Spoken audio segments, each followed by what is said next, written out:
Tribuna fali alterasaun kualifikasaun juridiku kazu Naok motorizada ia merkadu manleuana no Manatuto tanba ia provas foun.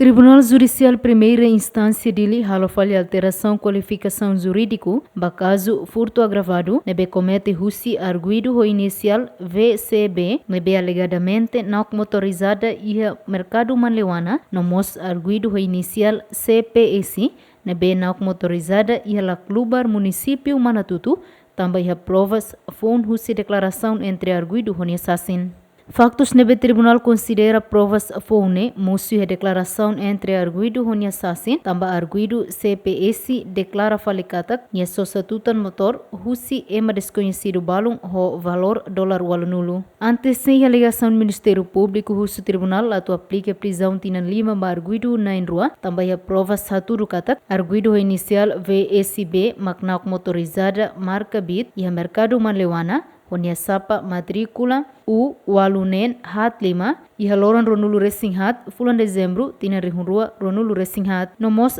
provas saturu katak arguido CPS Naok motorizada marca bit hosapa matrícula U walu mamuk hat tolu ia la klubar ia loron ronulu racing ida fulan fevereiro tina rihunrua ronulu racing hat motorizada rua nebe arguido sira Naok modifica hotu hodifantu tamba emaseluk ho acto husi arguido na rua ne Ministério Público husu tribunal atu aplica prisão tina 5 ba arguido na rua mas be defesa husu tribunal atu liberta ne cliente arguido inicial VCB tamba arguido idade sanul recém hitu no dadaune tur iha banco 11º ano dadaune arguido VCB idade sanul recém hitu ne cumpre hela prisão preventiva e a prisão becora durante fulan sanul recém ona Tribunal marca fali balon sanul recém hitu fulan dezembro hodirona decisão icus ba kazu ne Santina de Jesus Jacinto Fuca GMN